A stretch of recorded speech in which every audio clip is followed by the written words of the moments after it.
ওমর ইবনে আব্দুল আজিজ তিনি বলছেন যে সারাদিন রোজা রাখা আর রাতের বেলা নামাজ আদায় করা এর মাধ্যমেই একজন ব্যক্তি মুত্তাকি হতে পারবে না। ওই ব্যক্তি তখনই মুত্তাকি হতে পারবে যে আল্লাহর ফরজ বিধানকে মান্য করবে এবং হারাম থেকে দূরে থাকবে। ওই ব্যক্তিই মুত্তাকি হতে পারবে। বলি না সুবহানাল্লাহ। সম্মানিত ভাইয়েরা আমার, আল্লাহ রাব্বুল আলামিন বলছেন الذين يؤمنون بالغيب ويقيمون الصلاة ومما رزقناهم ينفقون যারা الذين يؤمنون بالغيب ويقيمون الصلاة যারা অদৃশ্যের প্রতি বিশ্বাস স্থাপন করবে, নামাজ কায়েম করবে। الذين يؤمنون بالغيب ويقيمون الصلاة ومما رزقناهم ينفقون আর আমি আল্লাহ তাদেরকে যে রিজিক দিয়েছি তা থেকে তারা ব্যয় করবে, এরাই হয়ে যাবে মুত্তাকি। বলি সুবহানাল্লাহ। আল্লাহ বলছেন আল্লাযীনা ইউমিনুনা বিমা উনজিলা ইলাইকা ওয়া মা উনজিলা মিন ক্বাবলিক ওয়া বিল আখিরাতি হুম ইউকিনুন।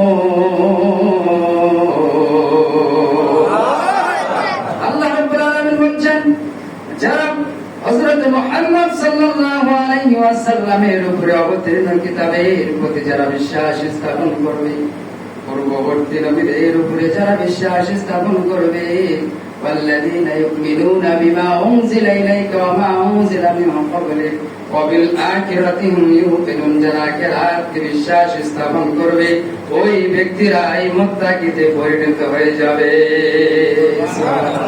তাহলে আখিরাতে অবশ্যই আমাদের বিশ্বাস করতে হবে। মুত্তাকি ব্যক্তি ছিলেন হযরত ওমর রাদিয়াল্লাহু তাআলা আনহু। বন্ধুগণ আমার, ঈদুল ফিতরের নামাজ পড়ে আমরা জুমার নামাজ আদায় করার জন্য এসেছি। গতকাল ঈদুল ফিতরের নামাজ আদায় করেছি, ঠিক কিনা? মুত্তাকি কারা কয়? তাকওয়াবান কারা কয়? হযরত ওমর অর্ধ পৃথিবীর শাসক, তিনি চিঠি লিখলেন ঈদগাহে যাওয়ার একদিন আগে আবু উবাইদার নিকটে।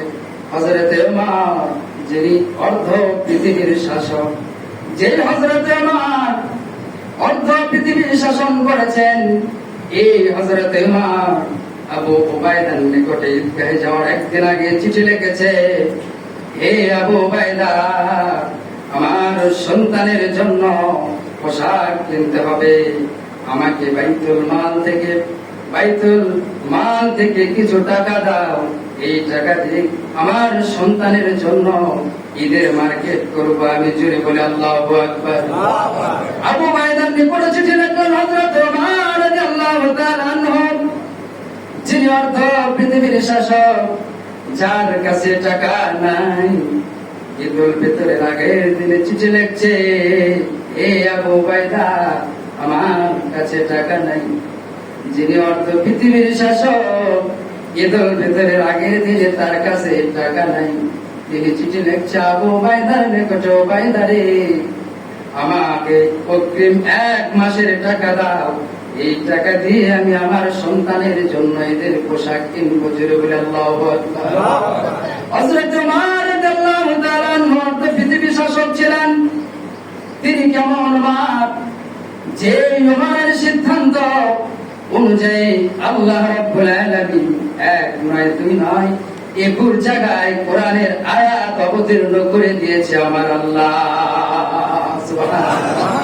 সেই ওমরের কাছে টাকা নাই, যে ওমর বিশ্বনবী বলেছেন, এই ওমর, আমার পরে যদি কাউকে আল্লাহ রাব্বুল আলামিন নবী বানাতেন, হে ওমর, তোমাকে আল্লাহ রাব্বুল আলামিন ওমর, তোমাকে আল্লাহ রাব্বুল আলামিন নবী হিসেবে কবুল করে নিতেন। বলে সুবহানাল্লাহ। হযরত ওমর রাদিয়াল্লাহু তাআলা চিঠি লিখলেন আবু উবাইদার নিকটে, হে উবাইদা। আবু উবাইদা চিঠিটি পাওয়ার পরে আবু উবাইদা অঝর নয়নে কান্না করছে। আবু উবাইদা চিঠিটি পাওয়ার পরে অঝর নয়নে চোখ দিয়ে পানি পড়ছে। আবু উবাইদা চিঠিতে দেখে যিনি অর্ধ পৃথিবীর শাসক, তেনার কাছে ঈদুল ফিতরের দিনে সন্তানকে পোশাক কিনে দিবে, এই টাকা তার কাছে নাই। কত বড় কথা দেখছেন, যিনি অর্ধ পৃথিবীর শাসক তেনার কাছে টাকা নেই। বর্তমান সমাজে আমরা আমাদের সন্তানের জন্য ঈদুল ফিতরের আগের দিনে কত কেনাকাটা আমরা করেছি, ঠিক কিনা? যিনি অর্ধ পৃথিবীর শাসক, যিনি সাহাবী, তেনার কাছে টাকা নাই, আর আমাদের কাছে জামা আর টাকার অভাব নাই। জেনে বলি ঠিক কিনা? কি জীবন আমরা গঠন করলাম! নবীদের আদর্শ গ্রহণ করো, সাহাবীদের আদর্শ গ্রহণ করো। রমজান মাস চলে গেল, ঈদুল ফিতরের নামাজ আদায় করলাম, পবিত্র জুমার দিনে আসলাম। তাকওয়া অর্জন করতে হবে সাহাবীদের জীবন থেকে নিয়ে, বিশ্বনবীদের জীবন থেকে নিয়ে তাকওয়া অর্জন করতে হবে। কোরআন সুন্নাহ অনুযায়ী জীবন পরিচালনা করতে হবে। যিনি অর্ধ পৃথিবীর শাসক, ঈদের মার্কেট করবেন, তার কাছে টাকা নাই। আবু উবাইদা কান্না করে, চোখের পানি ফেলে, আর তিনি ওই চিঠিতে লিখে দেন দুইটি প্রশ্ন লিখে হযরত ওমর রাদিয়াল্লাহু তাআলা আনহুর নিকটে পাঠিয়ে দেয়। হযরত ওমর মনে করছে চিঠির মধ্যে মনে হয় আবু উবাইদা আমার সন্তানের জন্য টাকা পাঠিয়ে দিয়েছে। আল্লাহু আকবার। আবু উবাইদা দুইটি প্রশ্ন লিখে হযরত ওমরের নিকটে পাঠিয়েছে। যিনি অর্ধ পৃথিবীর শাসক, তিনি যখন চিঠিটি খুললেন, খোলার পরে দেখলেন আবু উবাইদা টাকা দেয় নাই, সে দুইটি প্রশ্ন লিখে আমার কাছে পাঠিয়ে দিয়েছে। হযরত ওমর যখন চিঠিটা দেখলেন, হে আমিরুল মুমিনিন হযরত ওমর, আপনি যদি আমার দুইটি প্রশ্নের উত্তর দিতে পারেন, তাহলে আমার রাষ্ট্রীয় কোষাগার থেকে, বাইতুল মাল থেকে টাকা দিতে আমার কোনো আপত্তি নাই। আর যদি দুইটি প্রশ্নের উত্তর না দিতে পারেন, তাহলে আমার সাধ্য নাই, বাইতুল মাল থেকে আপনাকে টাকা দেব। আবু উবাইদা কার সাথে প্রশ্ন করছে? যিনি অর্ধ পৃথিবীর শাসক, আর উনি তো অর্থমন্ত্রী, প্রধানমন্ত্রীকে প্রশ্ন করছে। দুইটি প্রশ্নের উত্তর যদি আপনি দিতে পারেন, তাহলে আমি টাকা দেব, তাছাড়া আমার সাধ্য নাই এই বাইতুল মালে হাত দিয়ে আপনাকে টাকা দেব। বর্তমান সময় হলে কি হতো? টাকা দিবে না, তুমি এই গদি থেকে নামিয়ে যাও, ঠিক কিনা? হযরত ওমর রাদিয়াল্লাহু তাআলা আনহু তিনি চিঠিটা পড়ে চোখের পানি ফেলে কান্না করছে।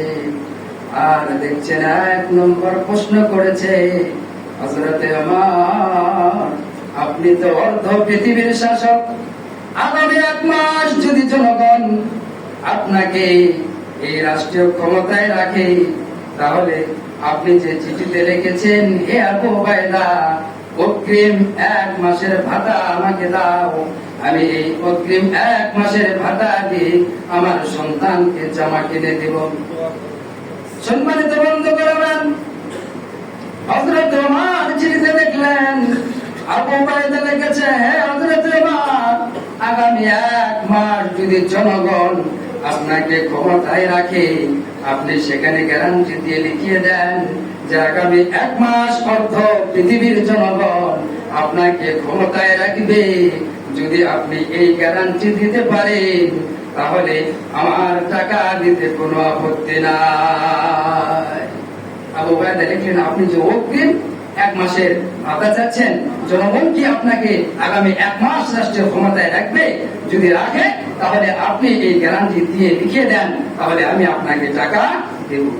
দ্বিতীয় নম্বর প্রশ্ন, আবু উবাইদা লিখেছেন, হে আমিরুল মুমিনিন হযরত ওমর, আপনি যে অগ্রিম 1 মাসের ভাতা চাচ্ছেন, আগামী 1 মাস কি আল্লাহ রাব্বুল আলামিন আপনাকে হায়াতে জিন্দেগিতে বেঁচে রাখবে?